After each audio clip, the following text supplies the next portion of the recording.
Hello everyone, आज है पांडा series का डे 32। आज का सेशन में हम लोग जानेंगे क्या रीसैम्पलिंग क्या होता है, रीसैम्पलिंग का मतलब क्या है, क्यों करना पड़ता है। पहले समझते हैं रीसैम्पलिंग क्या है। देखो, अगर हमें अपना सेल्स का रिपोर्ट बनाना है तो सेल्स का रिपोर्ट में हम क्या डालते हैं, हम डालते हैं भाई वीकली सेल्स रिपोर्ट हमको बना के दो, मंथली सेल्स रिपोर्ट बना के दो कि मंथ कौन आपको डेट वाइज आपको सेल्स रिपोर्ट बना के देना है। ठीक है, आपको ईयरली सेल्स रिपोर्ट चाहिए होता है। तो इस केस में हमें अपना डेटा को ग्रुप करना पड़ता है। ये ग्रुपिंग जब होता है डेट और टाइम के बेसिस पर, this is called the resampling. Clear है? बहुत इंपॉर्टेंट चीज होता है, डेटा एनालिसिस में काम आता है, जहां पे हमें ग्रुपिंग डेट बेसिस पे करना होता है। ठीक है, अब हमें यहाँ पे कैसे हम लोग ये काम करेंगे इसको समझो। इसको समझने के लिए हम यहाँ पे एक डेटा सेट लिए हैं। इसमें हम डेटा सेट में दो कॉलम रखें, एक डेट का कॉलम रखें, एक सेल्स का कॉलम रखें। यहां देख रहे हो। अब यहां पे देखो, सबसे पहला चीज क्या है कि सेल्स में हम डेट वाइज सेल्स डाले हैं कि इस डेट को कितना सेल हुआ है, इस डेट को कितना सेल हुआ है, इस डेट को कितना सेल हुआ है। ये सारा चीज हम यहाँ पे रख दिए हैं आराम से। यहाँ पे दो कॉलम बनाए, ज्यादा कॉलम से नहीं बनाए, क्योंकि समझना बहुत जरूरी है किस तरह से काम करता है। चलो, सबसे पहला काम कर लेते हैं क्या कि पूरे डेटा को हम अपने डेटा फ्रेम में कन्वर्ट कर लेते हैं। चलो, तो सबसे पहले डेटा फ्रेम में कन्वर्ट कर ले। तो यहाँ पे आ जाओ और हम अपने डेटा फ्रेम में इसे क्या कर लेते हैं, कन्वर्ट कर लेते हैं। डेटा फ्रेम में कन्वर्ट करने के लिए कोड लिखेंगे df equal to pd dot, यहाँ पे क्या लिखेंगे, डेटा फ्रेम। ठीक है, और यहाँ पे हम डेटा को अपना क्या कर देंगे, पास कर देंगे। ठीक है, यहाँ पे हम प्रिंट करा लेते हैं किसको, df को। देखो यहाँ पे, तो यहाँ पे df जब प्रिंट हो गया है तो यहाँ देखोगे क्या कि आपके पास डेटा फ्रेम में आपका डेटा कन्वर्ट होके आ जाएगा। देखिए आ गया ना यहाँ पे। तो अब यहाँ पे समझना क्या है कि जब थोड़ा टाइम लगेगा, थोड़ा सा अभी फर्स्ट टाइम है ना इस चलते, ठीक है, क्योंकि पांडाज आपका इंपोर्ट होकर आ रहा है। चलो अब देखो, जब इंपोर्ट होकर यहाँ पे आ गया है, सारा मेरे पास डेटा फ्रेम क्रिएट हो गया है, तो मेरा जो डेट है वो तो स्ट्रिंग फॉर्मेट में था। ठीक है, तो आपको कोई भी डेट पे कोई भी ऑपरेशन परफॉर्म करना है तो उसको हमें डेट में कन्वर्ट करना है, उसका टाइप को। ठीक है, तो सबसे पहला काम करेंगे सैंपलिंग करने से पहले कि आपको अपने जो डेट है आपके डेटा फ्रेम में, उसको डेट टाइम में कन्वर्ट कर ले। तो डेट टाइम में कन्वर्ट करने के लिए हम आराम से टू डेट फंक्शन, जो कल भी हम आपको बताए थे, वही फंक्शन हम यहाँ पे क्या कर रहे हैं, यूज कर रहे हैं। देखिए यहाँ पे, तो हम यहाँ पे आराम से इसको हम यूज कर लेते हैं इस तरीका से।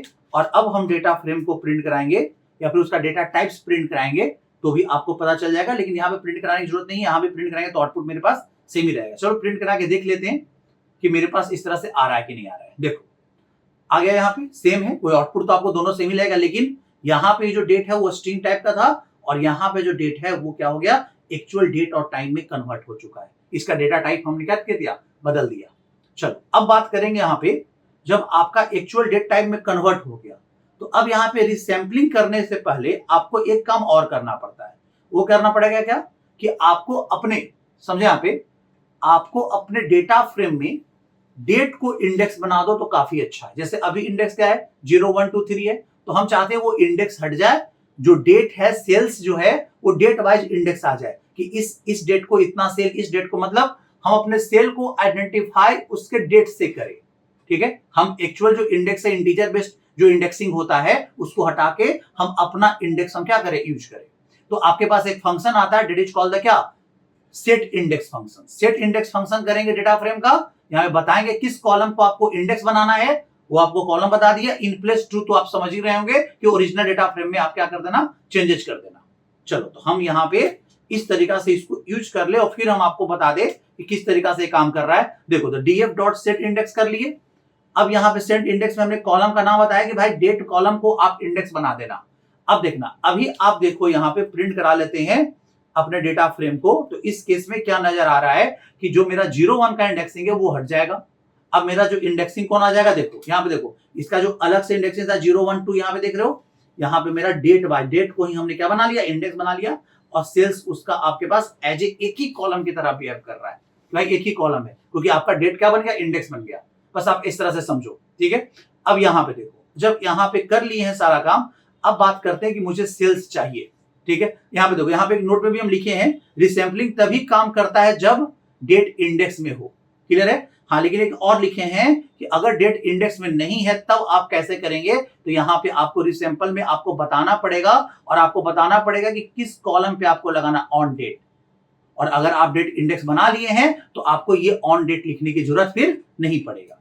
अब बात करेंगे इंपॉर्टेंट फ्रीक्वेंसीज का। देखो अब यहाँ पे डी क्या है, डेली बेसिस पे आपको सेल्स देखना है, ग्रुप करना है अपने डेटा को, सेल्स को ग्रुप बनाना डेली बेसिस पे, डब्ल्यू वीकली बेसिस पे, एम मंथली बेसिस पे, वाई ईयरली बेसिस पे, ये आपको देना होगा वैल्यू।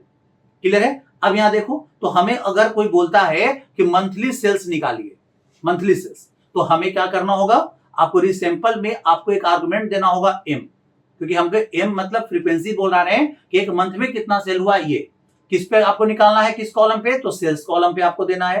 और यहाँ पे क्या करना, उसका सम बताओगे तो ना निकलेगा, तो यहाँ पे मंथली सेल्स आपका निकल के आ जाएगा अगर हम लोग इस कोड को यूज करते हैं तो।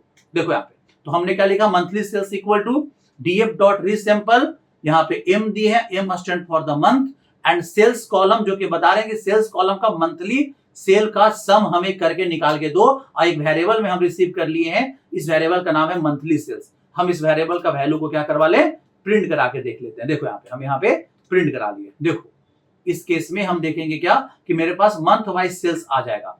यहाँ पे देखो मेरे पास सेल्स आ रहा है, यहाँ पे देखो, यहाँ पे सेल्स आ रहा है, देखो यहाँ पे इस तरीका 450 है, फिर यहाँ पे 2023 2/28 31 28 और 31 क्या दे रहा है, ये मंथ का एंड है। अब देखो यहाँ पे 1 जनवरी 31 का होता है, फरवरी 28 का होता है, ये तो टोटल इस मंथ में 1 तारीख से लेके 31 तारीख के बीच में टोटल जो सेल हुआ है 450 का हुआ है। आप ऊपर भी देखो मेरा डेटा जो सेट है, यहाँ देखो यहीं तक ना 1 तारीख वाला है, देखो तो 200 प्लस 150 350 प्लस 100 750 रुपया हुआ ना। तो इस तरीका से इसका आ गया। 2 तारीख वाला ये सेल्स है, यहाँ पे 3 तारीख का ये सेल्स है, यहाँ पे तो दिया हुआ है ना, 30 तारीख मतलब तीसरा महीना का वो सेल्स है, तो दिया हुआ है यहाँ पे, तो तीनों का आपके पास देखो सेल्स का सम करके दे दिया। ऊपर एक वार्निंग आ रहा है, वार्निंग क्या आ रहा है कि एम इज क्या है, will be removed in the future version. ठीक है, ये आपका रिमूव्ड हो गया है, फ्यूचर वर्जन में नहीं मिल सकता है, आप उसके जगह पे एम ही यूज करें तो ये वार्निंग हट जाएगा। तो अगर आप चाहते हैं कि हम वार्निंग ना आए तो आप यहाँ एम के जगह यहाँ पे क्या लगा दो, एम ही यूज कर लो। देखो यहाँ पे, तो यहाँ पे आप देख सकते क्या हो कि आपके पास वो वार्निंग अब नहीं आ रहा, मेरा आउटपुट जो है वो बिल्कुल सेम आ रहा है जो पहले आया था। तो ये क्या हुआ, मंथ वाइज आपका सेल हुआ। अगर आप चाहते हो ईयर वाइज सेल निकालना, तो ईयर वाइज सेल निकालना चाहते हैं, यहाँ पे देखो सब सारा के सारा मेरा डेटा 2023 का ही है, तो आपको सेम यही स्कीम को फिर से लिखना होगा, बस आपको वहां पे क्या पुट करना है, यहाँ पे इस तरीका से एक वेरिएबल लगा लो ईयर सेल। ठीक है, ईयर लगा लो और यहाँ पे वाई को पुट करो, किसको, वाई को। ठीक है, सबका सैलरी का सम चाहिए, यहाँ पे प्रिंट करा लो अपने वैल्यू का, यहाँ पे क्या लगा दो, ईयर अंडरस्कोर सेल्स। इस तरीका से हम यहाँ पे कर दिए। अब देखो तो मेरा ईयर वाइज सेल्स ये निकल के आ जाएगा। यहाँ देखो ये भी वार्निंग दे रहा है, वाई लिखने बोल रहा है, चलो लेकिन हम लोग आउटपुट को समझ लेते हैं। देखो पूरा जो टोटल सेल है 2023 का 12 मंथ तक का, ठीक है, वो आपको क्या बता रहा है, 2950 रुपया। तो आपको टोटल सेल्स निकाल लिए ना आराम से। तो इसको बोलते हैं ग्रुप करना, डेट के बेसिस पे ग्रुप करना, इसी चीज को रीसैंपलिंग बोलते हैं। ठीक है, आराम से आप यहाँ पे और भी यूज कर सकते हो। मेरे पास मीन निकालना है, मीन निकाल सकते हो, मंथली मीन निकालना है, एवरेज सैलरी निकालना है, ये निकाला जा सकता है यहाँ पे।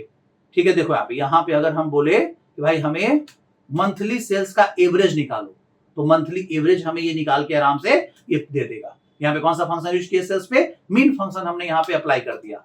तो यहाँ पे अगर देखा जाए तो हम लोग इसको प्रिंट करा के देख लेते हैं यहाँ पे इस तरीका से। तो आप यहाँ पे रख लो, यहाँ एम ही यूज कर लो जिससे वार्निंग ना आए, और यहाँ वाई यूज कर लो जिससे वार्निंग ना आए। चलो अब यहाँ पे देखो, अब हम इसको प्रिंट करा के देख रहे हैं तो आराम से मेरे पास ये काम होके आ जाएगा। देखो आ गया ना, क्लियर है। तो ये आपके पास क्या आ रहा है, एवरेज निकाल रहा है, मंथली एवरेज निकाल रहा है। 150 रुपया का पहला मंथ में, मतलब जनवरी में, यहाँ पे 316 रुपया 0.66 का आपके पास फरवरी में सेल हुआ है, और आपके पास यहाँ जो सेल हुआ मार्च में जो सेल हुआ है 516 रुपया का ऑन एन एवरेज सेल हुआ है आपके पास। तो ये आपके पास मीन निकाल के आपको क्या कर दिया, आराम से दे दिया। तो आपको दिख रहा होगा कि किस तरह से हम लोग रीसैंपलिंग का कंसेप्ट यूज कर रहे हैं पांडाज में।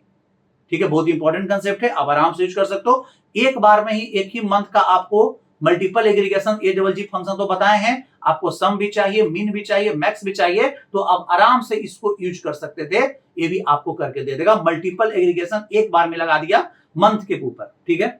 मंथ का सेल चाहिए, मीन चाहिए, मैक्स चाहिए, सबसे बड़ा कब कौन सा सेल हुआ, किस मंथ में सेल हुआ है, ये चीज आपको अगर इसको बताना है तो आप यहाँ पे यूज कर सकते हो।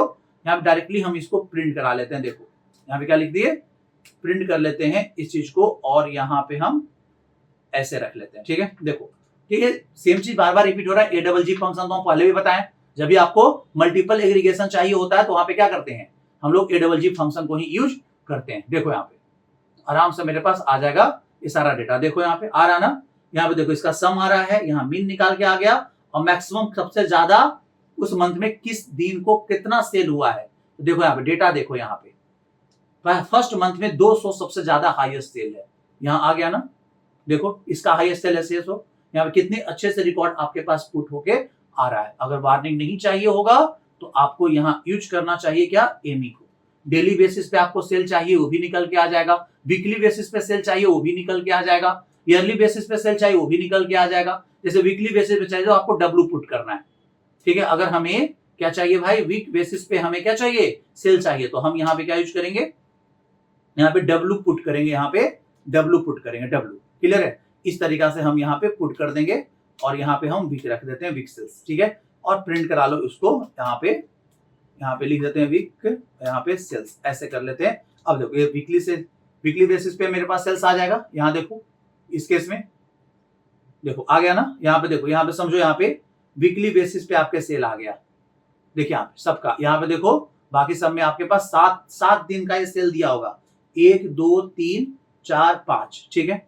टोटल यहाँ पे आप देखो तो यहां से लेकर यहां तक में, क्लियर है। आप यहाँ पे देखो तो आपके पास हर एक दिन का सेल है, जिस दिन नहीं हुआ है उस दिन आपको नहीं दिया है ये, ठीक है। आप यहाँ पे देख सकते हो, तो ये वीकली बेसिस पर आपके पास सेल्स आपको दिखा रहा है यहाँ पे इस तरीका से, ठीक है। अब समझ में आ रहा होगा। तो ये रीसैम्पलिंग का कंसेप्ट है, बहुत इंपॉर्टेंट कंसेप्ट होता है, किसी भी डेटा एनालिसिस में आपको यूज किया जाता है। आपको कहीं भी ये रिपोर्ट मांगा जाएगा कि भाई हमें मंथली सेल्स रिपोर्ट लाके दो, मंथली एवरेज सेल्स रिपोर्ट लाके दो, वीकली रिपोर्ट लाके दो, डेली बेसिस पे रिपोर्ट लाके दो। डेली बेसिस पे करना है तो आपको फ्रीक्वेंसी के रूप में डी यूज करना होगा, क्लियर है। तो आई होप आपको अच्छे से समझ में आ गया कि रीसैम्पलिंग होता क्या है, कैसे करते हैं, ठीक है। मिलते हैं फिर अगले क्लास में।